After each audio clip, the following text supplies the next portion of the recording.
अस्सलाम वालेकुम students, welcome to my channel.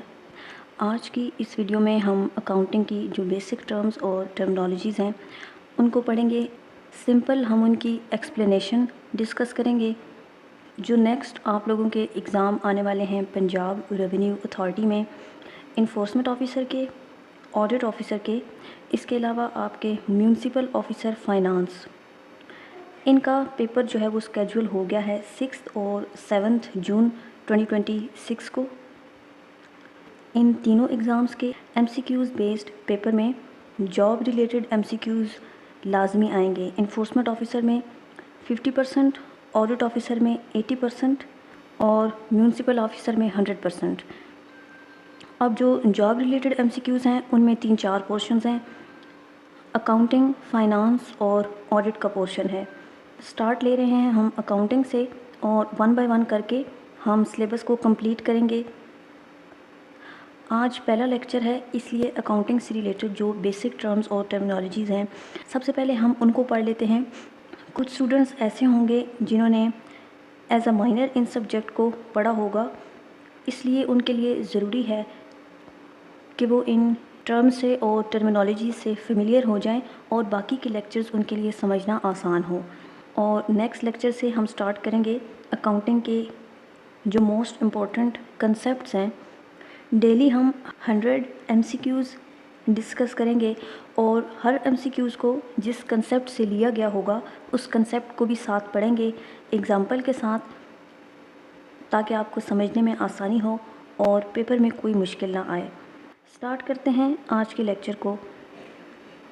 First term है हमारे पास business entity, the conceptual boundary that separates the financial activities of a business from the personal financial activities of its owners.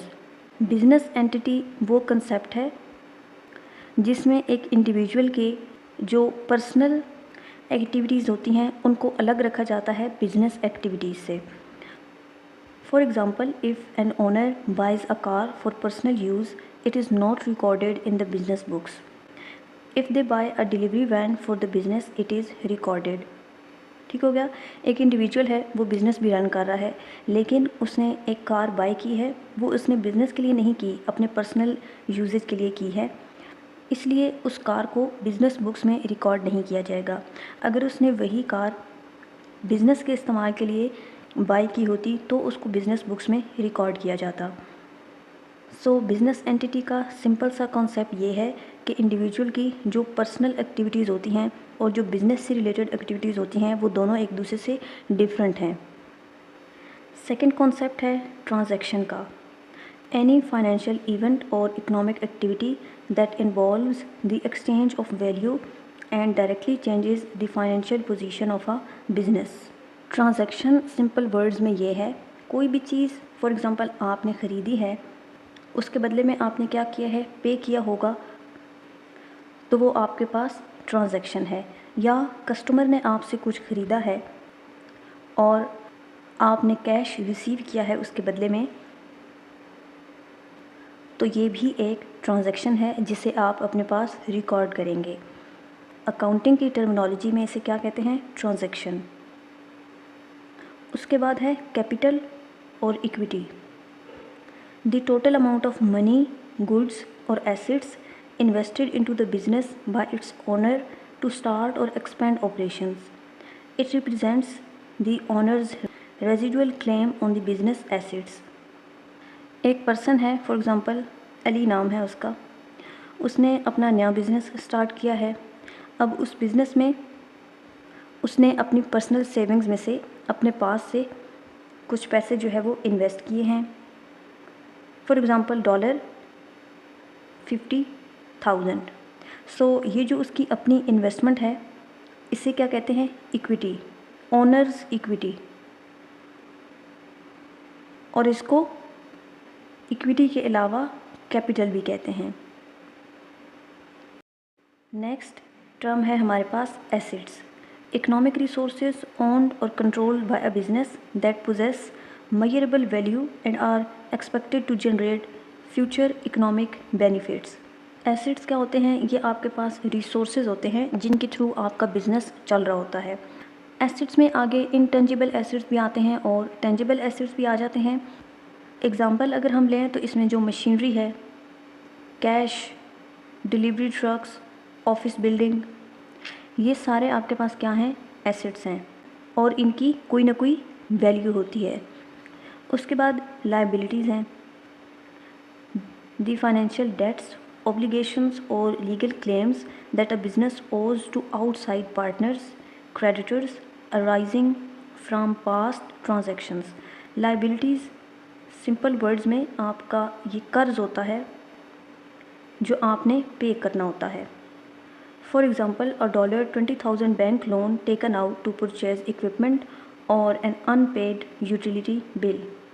आपने $20,000 का bank से loan लिया है तो ये क्या है, लायबिलिटी है। अब वो जिस भी पर्पज़ के लिए लिया हो, लेकिन वो आपने बिज़नेस के पर्पज़ के लिए लिया होना चाहिए।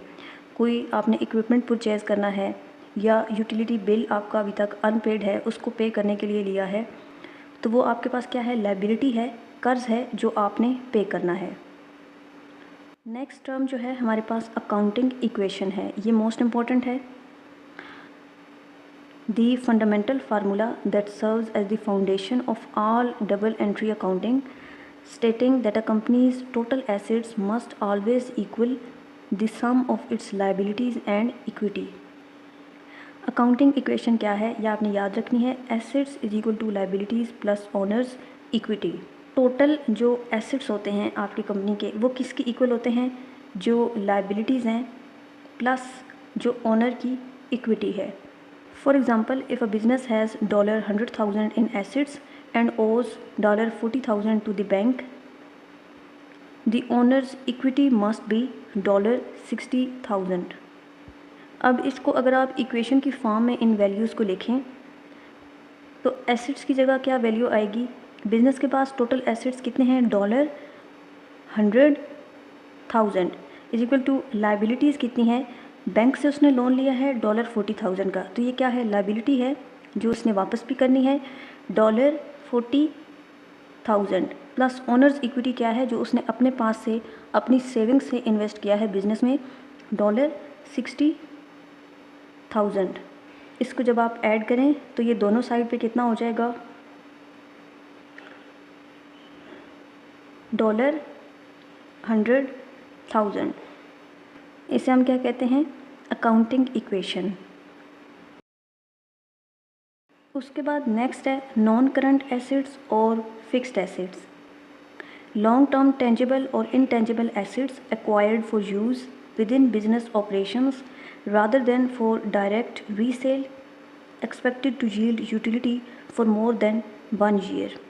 नॉन करंट एसेट्स वो एसेट्स होते हैं जिन्हें आप फिक्स्ड एसेट भी कहते हैं,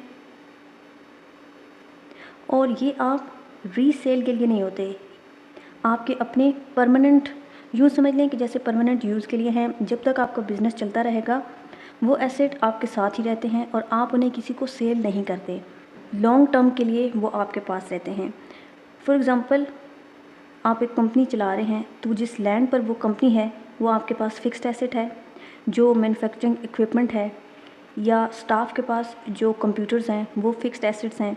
इनमें से किसी चीज़ को भी आप सेल नहीं करेंगे क्योंकि ये तमाम चीज़ें आपके बिज़नेस को चलाने के लिए हैं और लॉन्ग टर्म के लिए हैं, जब तक आपकी कंपनी या आपका बिज़नेस जो है वो चलता रहेगा। उसके बाद करंट एसेट्स हैं, short term assets that are either cash expected to be converted into cash और consumed within 1 year or 1 operating cycle. For example, cash on hand, inventory waiting to be sold and account receivable. ये short term assets होते हैं जो कुछ time बाद या किसी और वैल्यू में कन्वर्ट हो जाते हैं। फॉर एग्ज़ाम्पल, आपके हाथ में जो कैश है, हो सकता है आपने उससे आगे कोई परचेज़ करनी है या बिज़नेस के किसी और काम के लिए उसको यूटिलाइज़ करना है, तो वो आपके पास शॉर्ट टर्म एसेट होगा। या कोई इन्वेंट्री आपके पास पड़ी हुई है, उसे आपने सोल्ड करना है, तो वो भी करंट एसेट है। इसके अलावा अकाउंट रिसीवेबल्स, कैश आपके हाथ में आना है, अभी तक आपके हाथ में आया नहीं है, तो वो भी करंट एसेट है। उसके बाद नेक्स्ट जो है वो इंटेंजिबल एसेट्स हैं।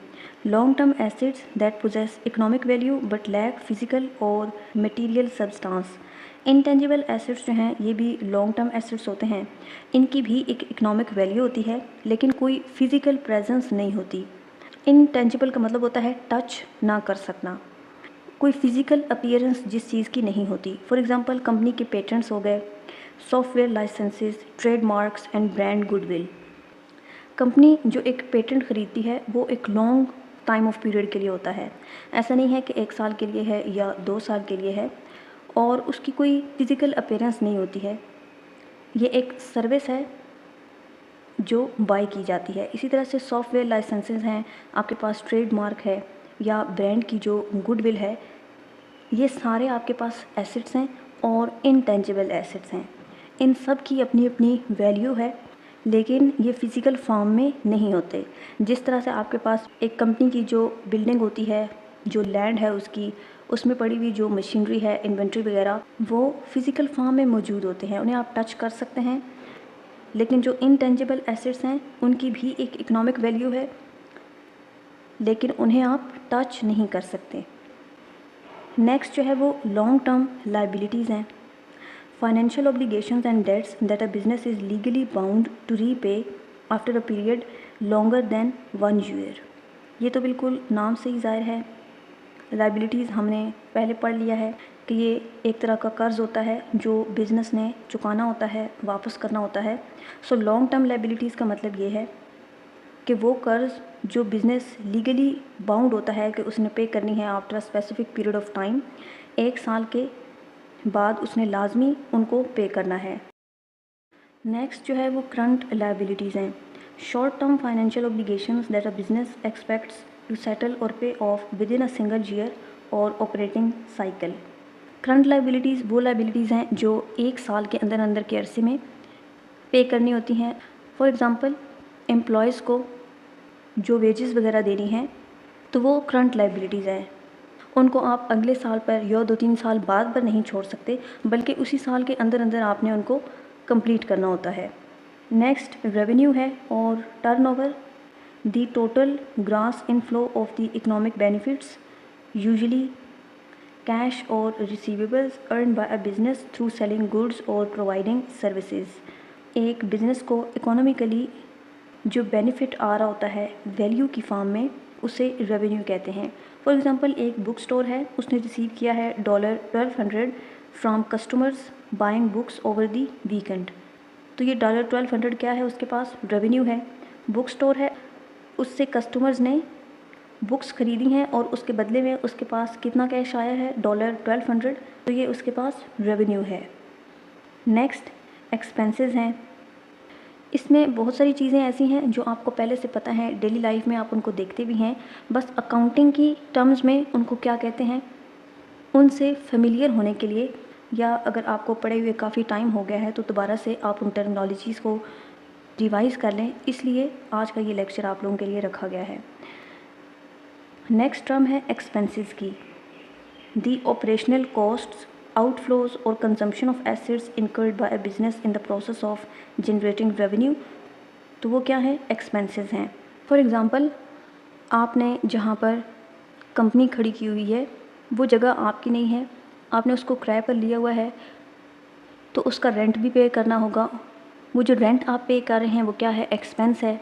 इलेक्ट्रिसिटी के बिल्स वगैरह जो आप पे कर रहे हैं वो क्या है, एक्सपेंस है। एम्प्लॉयज़ को जो सैलरी दे रहे हैं वो क्या है, वो भी एक्सपेंस है। Next purchases, the total value of goods, merchandise और raw materials acquired by a trading business specifically for the purpose of resale और प्रोडक्शन।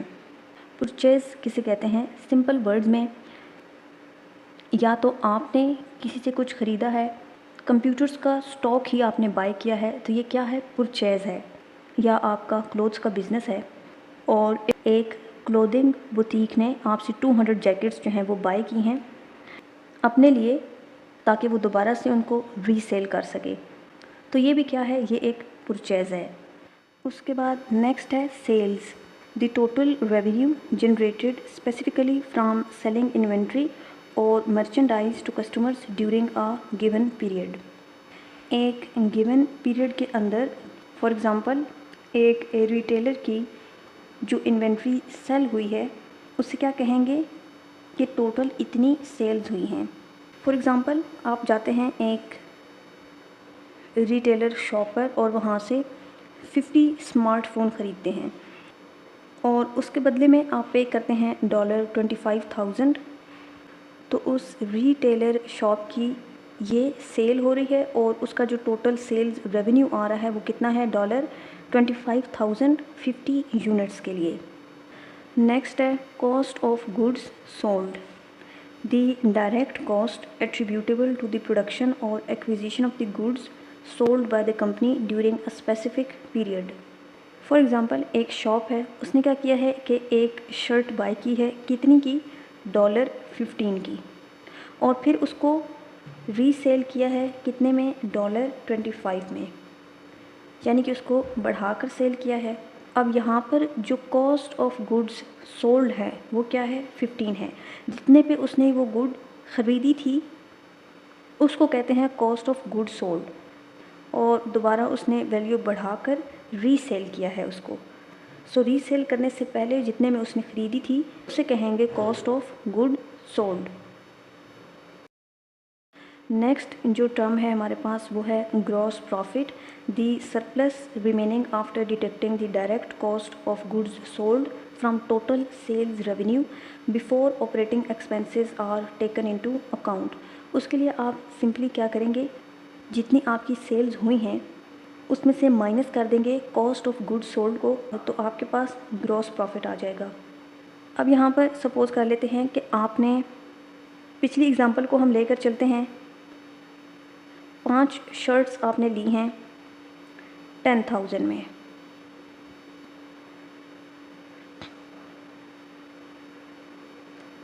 पाँच शर्ट्स आपने ली हैं कितने में 6,000 में, और उनको दोबारा से रीसेल किया है 10,000 में। तो आपके पास अब यहाँ पर सेल्स कितनी है, जो टोटल आपके पास सेल्स रेवेन्यू आ रहा है वो कितना है 10,000, उसमें से माइनस कर दें ये जो 6,000 है कॉस्ट ऑफ गुड्स रेवेन्यू, तो ग्रॉस प्रॉफिट आ जाएगा। नेक्स्ट है net profit, the actual profit remaining after all operating expenses, interest, taxes, losses have been deducted from total revenue.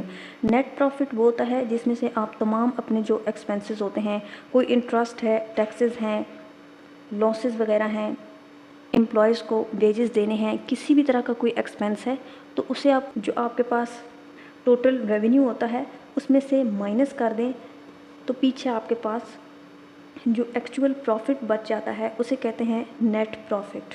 जो ग्रॉस प्रॉफिट हमने निकाला था 10,000 में से माइनस करके 6,000, तो हमारे पास आंसर आया था 4,000। अब ये आपके पास नेट प्रॉफिट नहीं है, इसमें से अभी आपने एक्सपेंसेस वगैरह माइनस करने हैं।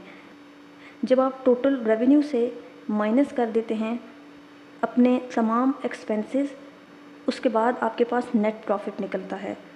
सपोज़ कर लें कि 4,000 आपके पास ग्रॉस प्रॉफिट आया है। अब जो टोटल एक्सपेंसेस आपने कैलकुलेट किए हैं वो आपके पास बन रहे हैं $1,000। सो $4,000 में से आप माइनस कर दें $1,000, तो $3,000 फिर आपके पास पीछे बच जाता है नेट प्रॉफिट। इसे आप नेट प्रॉफिट कहेंगे। उसके बाद यहाँ पर नेक्स्ट है debtors account receivable, individuals, clients or businesses who owe money to the company because they purchased goods or services on credit terms। Account receivable कहते हैं जो पैसा आपके पास आना होता है कैश की फॉर्म में। फॉर एग्ज़ाम्पल आपने कोई इन्वेंट्री जो है वो सेल की है, लैपटॉप्स का स्टॉक आपके पास पड़ा था जिसमें से आपने 50 लैपटॉप्स सेल किए हैं एक कंपनी को, जिसके साथ ये एग्रीमेंट हुआ है कि वो अगले एक मंथ में 50 लैपटॉप्स की पेमेंट आपको करेंगे। सो उन 50 लैपटॉप्स की फॉर एग्ज़ाम्पल $50,000 पेमेंट है, तो वो क्या है आपके लिए अकाउंट रिसीवेबल है। क्योंकि वो पैसा आपके पास आना है और उस पैसे के बदले में आपने इन्वेंट्री बेची है। उसके बाद क्रेडिटर्स अकाउंट पेएबल, सप्लायर्स और vendors to whom a business owes money because it purchase inventory, raw material और सर्विस ऑन क्रेडिट टर्म्स। आपने अपने बिजनेस के लिए कुछ ख़रीदा है, कोई रॉ मटेरियल ख़रीदा है और एक स्पेसिफिक टाइम पीरियड में आपने उसकी पेमेंट करनी है, तो उसे क्या कहेंगे? Account payable. नेक्स्ट क्या है? स्टॉक और inventory. The raw materials, work in progress items और finished goods held by the business that are ready और intended for sale to the customers.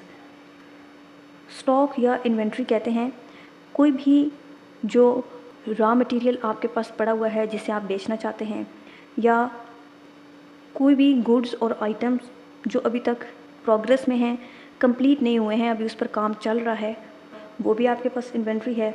या कोई फिनिश्ड गुड्स हैं जो आपने सेल करने के लिए रखी हुई हैं, तो वो भी आपके पास इन्वेंट्री है, जिसमें कुछ भी हो सकता है, कंप्यूटर्स, लैपटॉप्स, आपके पास स्टेशनरी की चीज़ें हो सकती हैं, फर्नीचर हो सकता है, एनीथिंग। उसके बाद नेक्स्ट है drawings. The withdrawal of cash, inventory और other business assets by the owner for their personal non business use which reduces total owner's equity. Drawings कहते हैं बिजनेस का जो ओनर है, अगर उसने विथड्रॉ किया है कैश या इन्वेंट्री ली है बिज़नेस से अपने पर्सनल यूज़ के लिए, बिज़नेस के काम के लिए नहीं, पर्सनल यूज़ के लिए लिया है, तो उसके लिए क्या टर्म इस्तेमाल होगी? ड्राइंग।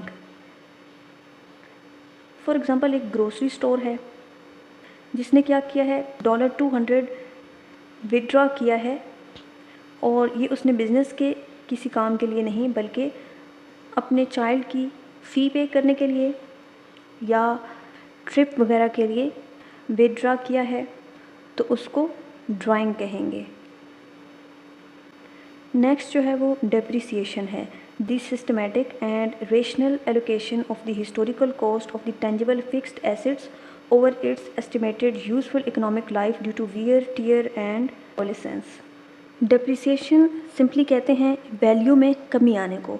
एक एसेट है, फॉर एग्ज़ाम्पल मशीनरी है जो आपने ख़रीदी है कि ये अगले 10 से 20 साल तक चलेगी। अब वो यूजेज की वजह से भी वो ख़राब होती जाएगी, क्योंकि ऑब्वियसली जब एक चीज़ आप ख़रीदते हैं और उसको कंटिन्यूसली इस्तेमाल करते रहते हैं तो वो अपने ओरिजिनल हालत में नहीं रहती है और टाइम के साथ साथ उसकी वैल्यू में कमी आती जाती है। एक मशीन या एक लैपटॉप, एक कंप्यूटर, एक कार या एक ट्रक जो बाय किया है स्टार्टिंग में आपने $30 से 40,000 का, तो 1 साल बाद, 2 साल बाद या 3 साल बाद उसकी वो वैल्यू नहीं रहेगी जो स्टार्ट में जब आपने बाय किया था तो उसकी वैल्यू थी, क्योंकि आपने उसको कंटिन्यूसली इस्तेमाल किया है। उसकी वजह से भी हो सकता है कि उसकी वैल्यू में कमी आई हो, और अगर आपने उसको इस्तेमाल नहीं किया, वो वैसे ही कहीं पर पड़ा हुआ है, लेकिन उसकी जगह पर कंपेटिटर्स की तरफ से भी कोई उससे बेहतर आइटम जो है मार्केट में जब आता है तो भी उसकी वैल्यू में डेप्रिसिएशन होती है, कमी आती है। सो डेप्रिसिएशन कहते हैं सिंपली वैल्यू में कमी आने को। उसके बाद नेक्स्ट टर्म है bad debts. The amount of accounts receivable, वो कैश जो आपके पास आना है। Debt owned by customers that is deemed completely uncollectable because the debtor is unable or unwilling to pay. Bad debt उसको कहते हैं, फॉर एग्ज़ाम्पल एक कस्टमर ने आपसे कुछ ख़रीदा है और वो कस्टमर जो है वो किसी भी हालत में बिल्कुल भी विलिंग नहीं है उसकी प्राइस पे करने को, तो वो बैड डेट्स में आता है। या दूसरी सूरत में ये भी हो सकता है कि एक कस्टमर जिसने अभी कर्ज़ चुकाना है, अगर वो बैंकक्रप्ट हो गया है तो बिज़नेस क्या करेगा, जितना भी अकाउंट रिसीवेबल होगा उसके नाम पर उसको अपने पास एक्सपेंस के तौर पर लिख देगा, क्योंकि वहाँ पर अब कस्टमर बैंकक्रप्सी की वजह से वो पे नहीं कर सकता, तो वो बैड डेट्स में आएगा। उसके बाद है solvent, the healthy financial state of a business where its total assets exceeds its total liabilities, indicating it can meet its long-term financial commitments. यहाँ पर बिज़नेस क्या है, अपनी हेल्दी फाइनेंशियल स्टेट में है, जहाँ पर उसके जो एसेट्स हैं वो एक्सीड कर गए हैं, बढ़ गए हैं उसकी लाइबिलिटीज़ से, उसके जो अकाउंट पेएबल्स हैं उससे एसेट्स बढ़ गए हैं, तो उसे क्या कहेंगे, सॉल्वेंट। एक फर्म है जिसके पास टोटल एसेट्स की जो वैल्यू है $150,000 है और उसने जो डेट पे करना है टोटल वो $50,000 है, तो वो कंपनी क्या है, हाईली सॉल्वेंट है, क्योंकि उसके जो टोटल एसेट्स हैं वो एक्सीड कर रहे हैं उसकी टोटल लाइबिलिटीज़ से। और इनसॉल्वेंट का क्या मतलब है, a state of financial distress where a business liabilities exceeds its assets or where it cannot meet its manufacturing financial obligations as they fall due। ये बिल्कुल ऑपोजिट है सॉल्वेंट का। नेक्स्ट जर्नल है the book of the original entry where financial transactions are recorded chronologically by date for the very first time before being its processed further. Journal क्या है, business की जो daily की activities होती हैं उनको डेली बेसिस पर अक्कर होती ही अपने पास नोट डाउन करते हैं, उसको जर्नल कहते हैं। फॉर एग्ज़ाम्पल एक बिज़नेस है, उसने आज के दिन इलेक्ट्रिसिटी का बिल पे किया है, रेंट पे किया है, ऑफिस सप्लाइज में से कुछ ख़रीदा है, तो ये सारी चीज़ें डेली की जो एक्टिविटीज़ हैं उसमें नोट होती जाएंगी और उसे जर्नल कहेंगे। डेली की जो एंट्रीज़ होती हैं जो जैसे ही अक्कर हों उनको नोट डाउन किया जाता है, ये फाइनल एंट्री नहीं होती। जर्नल के बाद फिर लेजर आता है, the principal book of final entry containing a collection of all individual accounts. So यहाँ पर जो भी एंट्रीज़ होती हैं उनका इंडिविजुअल अकाउंट होता है और उसके अंडर आप उनको मेंशन करते हैं।